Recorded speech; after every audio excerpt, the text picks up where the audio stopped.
আসসালামু আলাইকুম। কেমন আছো সবাই? আশা করি ভালোই আছো। আজকে আমি তোমাদের বুলবুল স্যার তোমাদের নতুন একটা চ্যাপ্টার ফাইন্যান্সিয়াল স্টেটমেন্ট অ্যানালাইসিস অর্থাৎ আর্থিক বিবরণী বিশ্লেষণ এই অধ্যায়টার উপরে ফার্স্ট লেকচার দিব। তোমাদেরকে গত দুইটা লেকচারে আমি ফাইন্যান্সিয়াল স্টেটমেন্ট অধ্যায়টা কমপ্লিট করেছি। ফাইন্যান্সিয়াল স্টেটমেন্ট অধ্যায়টা হচ্ছে আর্থিক বিবরণীর একটা অধ্যায়, যেখানে তোমরা NEET profit, gross profit, asset, liabilities এই জিনিসগুলো পেয়েছিলা। আর আজকে করব হচ্ছে আমরা ফাইন্যান্সিয়াল স্টেটমেন্ট অ্যানালাইসিস অর্থাৎ সেই আর্থিক বিবরণীর বিশ্লেষণের অধ্যায়টা। আচ্ছা, আর্থিক বিবরণী বিশ্লেষণ বলতে কি বোঝায়? খেয়াল করো, আমরা যখন একটা প্রতিষ্ঠানের মোট সম্পত্তি পেয়েছি, মোট দায় পেয়েছি, তখন আমাদের সবারই একটা কিউরিসিটি থাকে যে আমাদের প্রতিষ্ঠানের মোট সম্পত্তি মোট দায়ের তুলনায় কতটুকু আছে। এছাড়াও বাইরের ইনভেস্টররা যখন প্রতিষ্ঠানের ইনভেস্ট করতে চায়, তারা তখন এই ধরনের রেশিওগুলোকে অ্যানালাইসিস করে, অর্থাৎ প্রতিষ্ঠানের আর্থিক অবস্থা অ্যানালাইসিস করার জন্য তারা প্রতিষ্ঠানের কারেন্ট অ্যাসেট তার কারেন্ট লাইবিলিটিসের তুলনায় কতটুকু আছে, তার ইকুইটি ফান্ড সেলসের তুলনায় কতটুকু আছে, তার লিকুইড অ্যাসেট লিকুইড লাইবিলিটিসের তুলনায় কতটুকু আছে, তার গ্রস মার্জিন প্রফিট রেশিওটা কত, নিট মার্জিন প্রফিট রেশিওটা কত, এই জিনিসগুলা বাইরের ইনভেস্টররা জানতে চায়। আর এই জানানোগুলাই আমাদের ফাইন্যান্সিয়াল স্টেটমেন্ট অ্যানালাইসিস অধ্যায়টার মূল কাজ। এবার আসো, এই ফাইন্যান্সিয়াল স্টেটমেন্ট অ্যানালাইসিস এই অধ্যায়টা মূলত সূত্র নির্ভর একটা অধ্যায়। এখান থেকে তোমাদের সি পার্টে 10 মার্কসের একটা অঙ্ক আসবেই। আর যদি লাক ফেভার করে তাহলে বি পার্টেও একটা 4 মার্কের ম্যাথ পেতে পারো। অর্থাৎ এই অধ্যায় থেকে মোটামুটি 10 মার্কস কনফার্ম, আর লাক ফেভার করলে 14 মার্কও আসতে পারে। তাহলে আসো, এই অধ্যায়ের কিছু গুরুত্বপূর্ণ সূত্র আমি তোমাদের সামনে তুলে ধরেছি।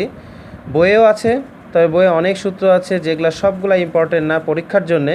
আমি তোমাদেরকে যত সংক্ষেপে পারা যায় শুধু ইম্পর্টেন্ট যেগুলো তোমাদের পরীক্ষার জন্য মোস্ট ইম্পর্টেন্ট সেই সূত্রগুলোকেই তুলে ধরেছি। কারণ তোমাদের হাতে এখন সময়টা কম এবং খুব সংকটাপন্ন একটা মুহূর্ত, যেখানে আমরা ক্লাস নিতে পারছি না, তোমরা কোথাও গ্রুপ স্টাডিও করতে পারছো না। সেক্ষেত্রে যতটা সংক্ষেপে পারা যায় তোমাদেরকে পরীক্ষায় ভালো একটা এক্সাম দেওয়ার প্রস্তুতি চেষ্টা করছি। খেয়াল করে দেখো, প্রথম সূত্রটা ছিল হচ্ছে কারেন্ট রেশিও। এটা 100% যে আসবেই, অর্থাৎ একটা রেশিও কমন পাওয়া মানে 2 মার্কস কমন পাওয়া। এখানে সর্বোচ্চ 5টা রেশিও দিবে, যেখানে 10 মার্ক তুমি পাবা। তাহলে 10 মার্কের মধ্যে এখানে একটা রেশিও কারেন্ট রেশিওটা আসবেই। এটা 2 মার্কস আমাদের পেয়ে যাওয়ার মতোই একটা অবস্থা। দেখো, কারেন্ট রেশিওর আমার সূত্রটা কি? Current asset divided by current liabilities. তোমাদের সুবিধার্থে আমি পাশে কিন্তু বাংলাটাও লিখে দিয়েছি। আচ্ছা, তারপরে আসবে হচ্ছে লিকুইড রেশিও, লিকুইডিটি রেশিও। এটাকে অ্যাসিড টেস্ট রেশিও বলা হয়, কুইক রেশিও বলা হয়। এটা সূত্র কি? Liquid asset divided by liquid liabilities. তারপরে আসছে হচ্ছে working capital ratio. Working capital রেশিওর সূত্র কি? Current asset minus current liabilities divided by current liabilities. তবে এখানে তোমাদেরকে একটু উল্লেখ করি, অঙ্কে অনেক সময় ওয়ার্কিং ক্যাপিটাল রেশিও চাই না, চাই হচ্ছে ওয়ার্কিং ক্যাপিটাল। সেক্ষেত্রে ওয়ার্কিং ক্যাপিটাল যদি চাই তাহলে লিখবো হচ্ছে current asset minus current liabilities, অর্থাৎ শুধুমাত্র উপরের অংশটা। 5 নম্বর হচ্ছে ইনভেন্টরি টার্নওভার রেশিও। এ সূত্র কি? Cost of goods sold divided by average inventory. এই এভারেজ ইনভেন্টরিটা আমরা কীভাবে বের করতে পারি সেটা আমরা নিচে লিখে দিয়েছি। আর কস্ট অফ গুডস সোল্ড এখানে দুইভাবে বের করা যেতে পারে। অঙ্কে যদি সরাসরি কস্ট অফ গুডস সোল্ড দেওয়া না থাকে, সেক্ষেত্রে তোমরা প্রথম সূত্রটা হচ্ছে net sales minus gross profit, এটা করলেও কস্ট অফ গুডস সোল্ড আসবে। যদি নিট সেলস বা গ্রস প্রফিট অঙ্কে দেওয়া না থাকে, সেক্ষেত্রে সেকেন্ড অপশন তুমি নিতে পারো, অর্থাৎ opening inventory plus net purchase minus closing inventory করলেও কস্ট অফ গুডস সোল্ড চলে আসে। তারপর হচ্ছে এভারেজ ইনভেন্টরি। এভারেজ বলতে কি বোঝায়? এভারেজ অর্থাৎ গড়, যে কোনো কিছুর গড় বলতে বোঝায় opening plus closing divided by 2। যদি আমাদের ইনভেন্টরি দুইটা থাকে প্রতিষ্ঠানে, তাহলে opening inventory plus closing inventory divided by 2। আর যদি ইনভেন্টরি একটাই থাকে তাহলে জাস্ট 1 দিয়ে ভাগ, অর্থাৎ ইনভেন্টরি একটা থাকলে আর এভারেজ ইনভেন্টরি বের করার প্রয়োজন নাই, ওটাই আমরা এভারেজ ইনভেন্টরি হিসেবে ধরে ফেলব।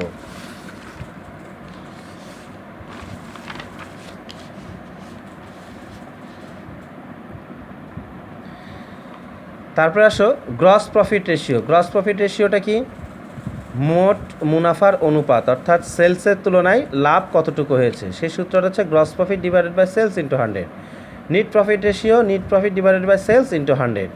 Turn over to total asset, অর্থাৎ টোটাল অ্যাসেট সেলসের সাথে টার্ন কতটুকু হয়, অর্থাৎ সূত্র আছে sales divided by total asset. ডেপ্ট ইকুইটি রেশিও, অর্থাৎ দায় মালিকানা সত্ত্ব।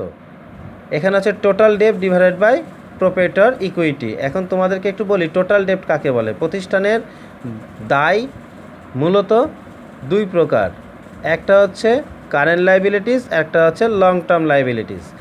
বাইরের দায় দুই প্রকার, প্রতিষ্ঠানের বাইরের দায় দুই প্রকার, একটা হচ্ছে লং টার্ম লাইবিলিটিস, একটা হচ্ছে কারেন্ট লাইবিলিটিস। এই দুই লাইবিলিটিস যোগ করে যেটা হবে সেটার নামই হচ্ছে আমাদের টোটাল ডেপ্ট। আর প্রোপ্রাইটরি ফান্ড কাকে বলে? প্রোপ্রাইটরি ফান্ড বলতে বোঝায় মালিকের ব্যক্তিগত যে জিনিসগুলা দায়ের দিকে থাকে আমাদের। মালিকের ব্যক্তিগত জিনিস বলতে কি বোঝায়? যেমন মালিক ক্যাপিটাল দেয়, সেটা হতে পারে, প্রেফারেন্স শেয়ার থাকে, সেটা হতে পারে, রিজার্ভ হতে পারে, প্রফিট অ্যান্ড লস অ্যাকাউন্টের ব্যালেন্স হতে পারে। এই জিনিসগুলোকে বলবো হচ্ছে আমরা proprietary equity. Account receivable turnover ratio. Account receivable turnover ratio বলতে দেনাদার আবর্তন অনুপাত, অর্থাৎ তোমার টোটাল বছরের বাকিতে বিক্রয়কে ভাগ করবে হচ্ছে average annual inventory account receivable দ্বারা। এভারেজ অ্যাকাউন্ট রিসিভেবল কীভাবে বের করবো? ওই একইভাবে যদি প্রতিষ্ঠানের ওপেনিং অ্যাকাউন্ট রিসিভেবল এবং ক্লোজিং অ্যাকাউন্ট রিসিভেবল থাকে তাহলে এই দুটাকে যোগ করে 2 দিয়ে ভাগ দিব। আর যদি একটা অ্যাকাউন্ট রিসিভেবল থাকে তাহলে এভারেজ বের করার দরকার নেই, ওটাই হচ্ছে আমাদের এভারেজ অ্যাকাউন্ট রিসিভেবল। একইভাবে accounts payable turnover ratio. পেবলের সাথে সম্পর্ককার আমাদের পারচেজের, তাহলে লিখব credit purchase divided by average accounts payable. এই হচ্ছে তোমাদের মোটামুটি ইম্পর্টেন্ট সূত্রগুলা। এবার আমি তোমাদের জন্য 2টা অঙ্ক সলভ করব, বোঝানোর চেষ্টা করব, এবং এই 2টা অঙ্ক তোমরা বাসাতেও প্র্যাকটিস করবে। এই 2টা অঙ্ক বেশ ইম্পর্টেন্ট, বোর্ডে আসার মতো এসেছিলো, 2-1 বছর বোধহয় বোর্ডেও এসেছিলো, বোর্ডে আসারই অঙ্ক, খুব ইম্পর্টেন্ট তোমাদের জন্য অঙ্ক 2টা। তো আসো আমরা প্রথম কোশ্চিনটা ফলো করি। একটা ব্যালেন্স শিট দেওয়া আছে ফাহিম কোম্পানির, যেখানে তথ্য দেওয়া আছে 2014 এবং 2013 2টা বছরের। অ্যাসেটের ভিতরে দেওয়া আছে cash, account receivable, inventory, land, building আর অ্যাকোমোলেটেড ডেপ্রিসিয়েশন। আর লাইবিলিটিসের দিকে দেওয়া আছে অ্যাকাউন্টস পেবল, কমন স্টক, যেটা আবার বলেছে 10 টাকা করে প্রতিটির দাম, আর রিটেন আর্নিং। আর নিচে বলেছে হচ্ছে income statement include net sales টাকা 1 লক্ষ, আর cost of goods sold of টাকা 60,000 অ্যান্ড নিট ইনকাম অফ টাকা 15,000। Compute the following ratio for 2014, অর্থাৎ 2014 সালের রেশিওগুলোকে তৈরি করতে বলেছে। কি কি? Current ratio, inventory turnover ratio, account receivable turnover ratio, profit margin ratio. এই হচ্ছে আমাদের কোশ্চিন। এবার আসো সলিউশনে।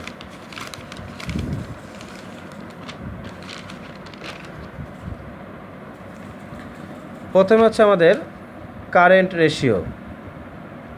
কারেন্ট রেশিও সূত্রটা কি? Current asset divided by current liabilities. Current asset আমাদের কি কি সেটা আমরা হচ্ছে এখানে যখন আমরা সূত্রটা লিখব, লিখার পরে আমরা 2টা লাইন ফাঁকা রাখবো। ফাঁকা রেখে আমরা এখানে আগে কারেন্ট অ্যাসেটগুলো বের করে নেব। কারেন্ট অ্যাসেট এই অঙ্কে কী কী ছিল? Cash, account receivable and inventory. এই 3টা যোগ করে এসে 35,500। একইভাবে কারেন্ট লাইবিলিটিসটা বের করব। এই অঙ্কে শুধুমাত্র অ্যাকাউন্টস পেবল একটাই আছে, 12,370। এই 2টা মান বসাই দিব। ভাগ করার পরে ক্যালকুলেটরে যে অ্যান্সারটা আসবে, অর্থাৎ ক্যালকুলেটরের অ্যান্সার এসছে দেখো 2.87, তার সাথে 1:1টা অ্যাড করে দেবো, কারণ এটা রেশিও বললে আমাদের 1:1টা দিতে হবে। যদি কেউ 1:1 দিতে ভুলে যাও তাহলে কী হবে? তাহলে অঙ্কটা ভুল হবে, সেখানে কোনো মার্কস পাওয়া যাবে না। এই 1:1টা খুব গুরুত্বপূর্ণ, দিতে হবে। 2 নম্বর বলেছে account receivable turnover ratio. আমরা কি সূত্র শিখেছিলাম? অ্যাকাউন্ট রিসিভেবল টার্ন ওভার রেশিওর annual credit sales divided by average account receivable. Annual credit sales খেয়াল করো, ছকে ছিল না, কিন্তু ছকের নিচে বলা ছিল যে ওই বছরের ইনকাম স্টেটমেন্টে অ্যানুয়াল ক্রেডিট সেলস ছিল 1 লক্ষ টাকা। আর এভারেজ অ্যাকাউন্ট রিসিভেবল আমরা বলেছিলাম যে এভারেজ অ্যাকাউন্ট রিসিভেবল কখন বের করব? যখন ওপেনিং এবং ক্লোজিং দুইটা অ্যাকাউন্ট রিসিভেবল দেওয়া থাকবে। এখন তোমাদের কোশ্চিন হতে পারে যে স্যার অ্যাকাউন্ট রিসিভেবল তো দুটো ছিল না, ছিল একটা। তাহলে দেখো আমি তোমাদেরকে কোশ্চিনটা একটু ফলো করাই, কি করে ওপেনিং এবং ক্লোজিং তৈরি হলো। এখানে খেয়াল করো, অঙ্কটা ছিল 2013 এবং 2014 দুইটা বছরের অঙ্ক। একটা জিনিস মনে রাখবা, গত বছরের যেটা ক্লোজিং সেটা এই বছরের ওপেনিং, আবার এই বছরের যেটা ক্লোজিং তা আগামী বছরের ওপেনিং ইনভেন্টরি হিসাবে কাউন্ট হবে। তাহলে খেয়াল করো, আমাদের গত বছরের যেটা ওপেনিং ইনভেন্টরি ছিল, অর্থাৎ 13 সালে যেটা ওপেনিং ইনভেন্টরি 23,400, সেটা হচ্ছে এই বছরের ওপেনিং ইনভেন্টরি। এবং এই বছরের যেটা অ্যাকাউন্ট রিসিভেবল আছে 21,200, সেটা এই বছরের ক্লোজিং অ্যাকাউন্ট রিসিভেবল। অর্থাৎ গত বছরের যেটা ক্লোজিং অ্যাকাউন্ট রিসিভেবল সেটা এই বছরের ওপেনিং অ্যাকাউন্ট রিসিভেবল, এবং 2014 সালের যেটা অ্যাকাউন্ট রিসিভেবল সেটা এই বছরের ক্লোজিং অ্যাকাউন্ট রিসিভেবল। তাহলে অ্যাকাউন্ট রিসিভেবল কয়টা পেলাম? দুটো পেলাম। ঠিক এই জন্যে আমরা এভারেজ অ্যাকাউন্ট রিসিভেবলটাকে বের করে নিতে হয়েছে। এই যে আমরা বের করে নিয়েছি নিচেই, ওপেনিং অ্যাকাউন্ট রিসিভেবল অর্থাৎ 2013 plus closing account receivable 2014 divided by 2। তাহলে আমাদের ক্যালকুলেশন করে এসছে 4.48 টাইমস। এখানে আমরা টাইমস ইউজ কেন করলাম? মনে রাখবা যে সূত্রগুলোতে টার্ন ওভার কথাটা থাকবে, অর্থাৎ আবর্তন, এই টার্ন ওভার কথাটা থাকলেই অ্যান্সারে আমাদের ইস্টু দেওয়া যাবে না, অ্যান্সারে আমাদের কী করতে হবে? অ্যান্সারের সাথে টাইমস কথাটা উল্লেখ করতে হবে। আচ্ছা, তারপরেরটা বলেছে কি আমাদের? Inventory turnover ratio. Inventory turnover রেশিওর সূত্র কি? Cost of goods sold divided by average inventory. And cost of goods sold, এই কস্ট অফ গুডস সোল্ডটা আমরা অঙ্কে দেওয়াই আছে 60,000 টাকা নিচে। এবং এভারেজ ইনভেন্টরি, এটাও দেখো আমাদের opening plus closing divided by 2। কীভাবে? 2013 সালে যে ইনভেন্টরিটা ছিল সেটা ওপেনিং, 2014-তে যে ইনভেন্টরিটা সেটা ক্লোজিং ডিভাইডেড বাই 2। তাহলে আমাদের এসছে কত? 7.06 টাইমস। এখানেও আমরা টাইমস উল্লেখ করলাম, কারণ কি?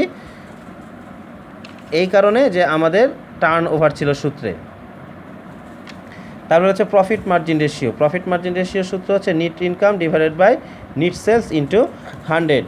নিট ইনকাম আমাদের দেওয়া আছে নিচেই 15,000 ডিভাইডেড বাই নিট সেলস দেওয়া আছে 1 লক্ষ ইন্টু 100 করে আমাদের 15%। এখানে পার্সেন্ট কেন দিলাম আমরা?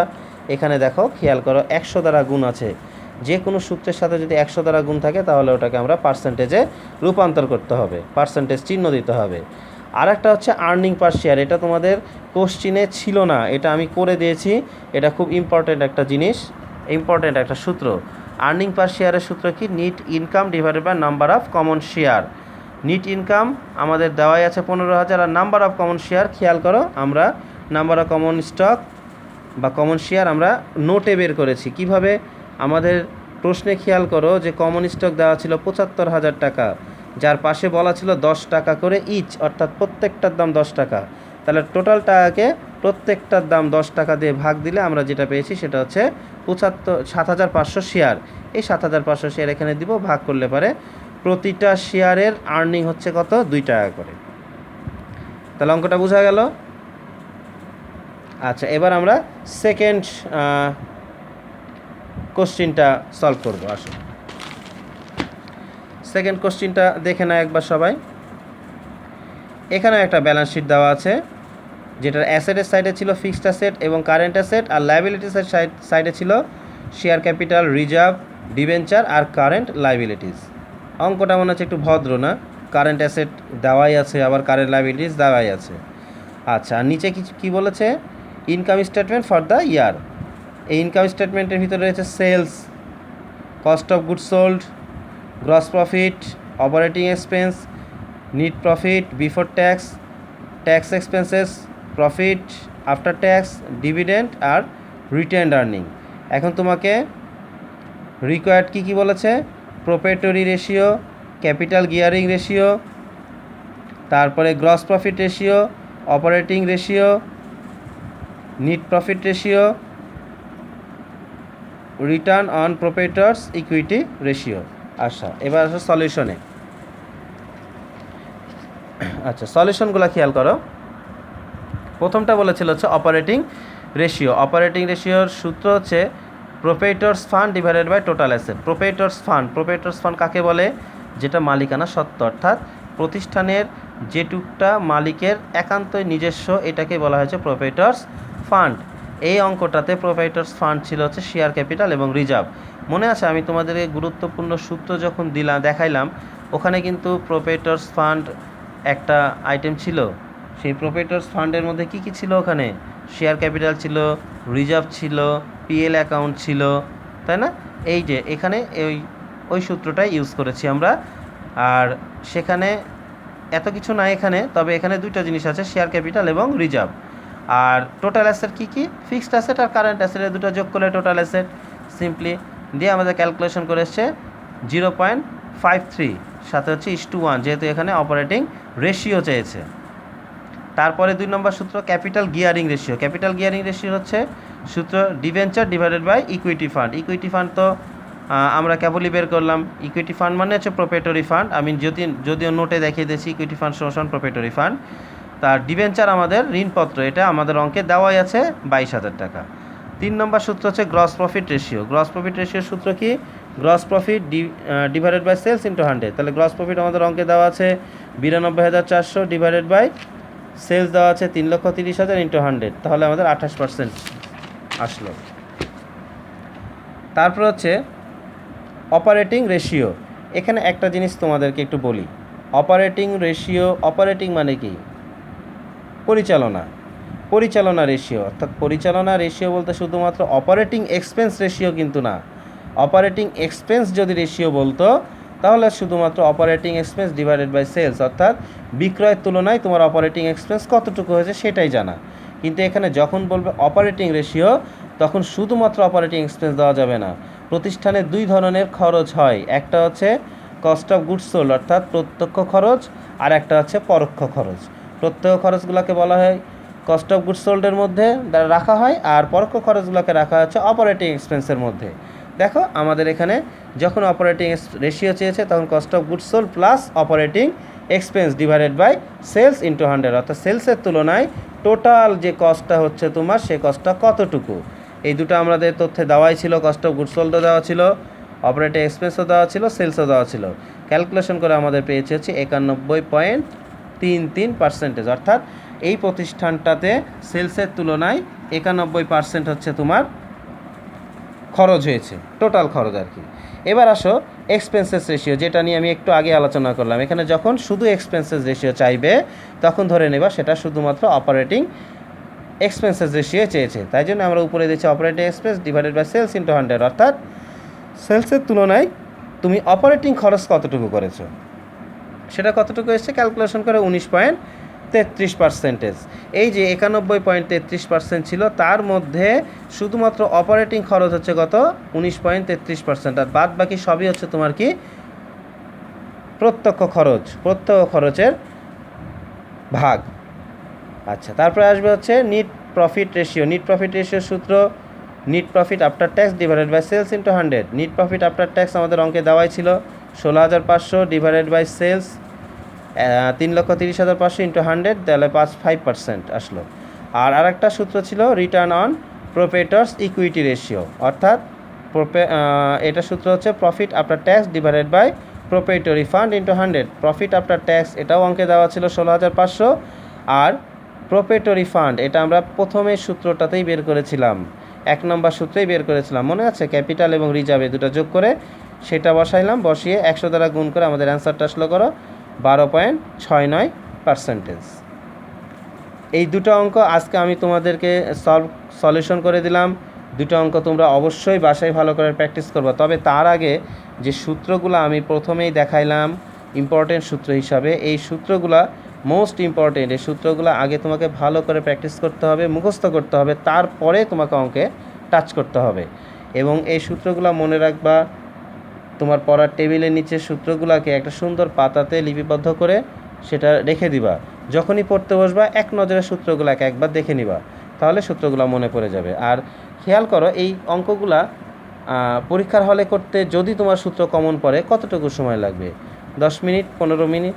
15 মিনিটে যদি তুমি 10 মার্কের একটা অ্যান্সার করতে পারো, তাহলে তোমার কতটা সময় সেভ হয়ে গেল পরীক্ষার হলে। অর্থাৎ এই অধ্যায় থেকে যেন অ্যান্সারটা খুব অ্যাকুরেট হয় এবং খুব তাড়াতাড়ি করতে পারো, সেইভাবেই তোমরা প্র্যাকটিসটা করো।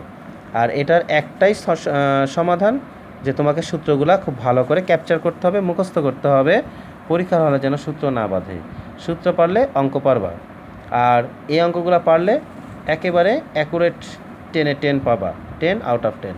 আর যতগুলাই তোমাদের অধ্যায় করেছে এ পর্যন্ত দেখো, খেয়াল করে প্রত্যেকটা অধ্যায়ে ছক টক অনেক ঝামেলা ছিল, কিন্তু এই অধ্যায়ে কিন্তু কোনো ছক নাই, জাস্ট সিম্পল সূত্র থাকবে, সূত্র অনুযায়ী তথ্যও দেওয়া থাকবে, তোমাকে শুধু মাথায় সূত্রগুলো রাখা লাগবে, সূত্র অনুযায়ী সূত্রগুলো বসাবে, অ্যাপ্লাই করবা, অঙ্ক করবা। অঙ্ক কারেক্ট হলে পরেই 10-এ 10 পেয়ে যাবা। তো সেই ক্ষেত্রে এই অধ্যায়টাতে আর তেমন কোনো সূত্র নাই, এই সূত্রগুলোর মধ্যেই ইনশাল্লাহ তোমরা কমন পাবা। এই পরীক্ষাতে যে অঙ্কটা দিবে সে অঙ্কটা এই সূত্রগুলোর মধ্যেই দিবে, যদি সূত্রের অঙ্ক দেয় তাহলে এই সূত্রগুলোর মধ্যেই দিবে। আর একটু বলে রাখি, এই অধ্যায়টায় মূলত 2 ধরনের অঙ্ক আছে, একটা হচ্ছে সূত্রের অঙ্ক, আর একটা আছে হরিজেন্টাল অ্যানালাইসিসের মাধ্যমে একটা পার্সেন্টেজ বের করা, আর ভার্টিক্যাল অ্যানালাইসিসের মাধ্যমে একটা পার্সেন্টেজ বের করা। এই দুটো অর্থাৎ হরিজেন্টাল এবং ভার্টিক্যাল অ্যানালাইসিস, এই দুটো আমি নেক্সট লেকচারে আমি তোমাদেরকে বুঝিয়ে দিব। আর আজকের লেকচারে সূত্রের অঙ্কগুলাই ভালো করে পড়ো, সূত্রগুলো ভালো করে মুখস্থ করো, অঙ্ক দুটো প্র্যাকটিস করো। সাথে সাথে তোমরা তোমাদের বইয়ের যে কোনো বইয়ের দেখবা শেষের দিকে, এই অধ্যায়ের শেষের দিকে বোর্ড কোশ্চিন সলিউশন দেওয়া আছে। এই বোর্ড কোশ্চিন সলিউশনগুলো তোমরা সব সলভ করবা। বিশেষ করে 2010 সাল থেকে এই 2019 সাল পর্যন্ত অ্যাকাউন্টিং ফিনান্স ডিপার্টমেন্টে যে অঙ্কগুলো এসেছে এই অধ্যায় থেকে, সেই অঙ্কগুলো করবা। তার মধ্যে হরিজেন্টাল এবং ভার্টিক্যাল অ্যানালাইসিস পাবা, এই দুটো অঙ্ক এখন করো না, নেক্সট লেকচার আমি যখন দিব, নেক্সট লেকচারে এই ফিনান্সিয়াল স্টেটমেন্ট লেকচার 2তে আমি ওই দুটো অঙ্ক নিয়ে আলোচনা করব, তখন এই অঙ্কগুলো করবা। আপাতত ওই সূত্র নির্ভর যে অঙ্কগুলো আছে সেই অঙ্কগুলো হোমওয়ার্ক হিসাবে রাখো এবং করার চেষ্টা করো। যদি বেঁধে যায়, যদি কোনোটা বুঝতে না পারো, তাহলে অবশ্যই আমাদের সাথে কন্ট্যাক্ট করবা, আমার বা জাবেদ স্যার যার নাম্বারই তোমার কাছে আছে তার সাথে কন্ট্যাক্ট করবা, এবং অঙ্কের সলভ বাই ফোনেই তোমরা পেয়ে যাবা, আশা রাখি। আর আজকের ক্লাসটা তোমাদের আশা করি ভালোই লাগলো। বেশ কিছু সূত্র আলোচনা করলাম, 2টা অঙ্ক সলভ করলাম। এই 2টা অঙ্কের ভিতরে অনেকগুলো সূত্রও ছিল তোমাদের মুখস্থের সূত্রগুলোর মধ্যেই। এই অঙ্কগুলো ভালো করে করবা, আশা করি হোমওয়ার্কগুলো কমপ্লিট করবা।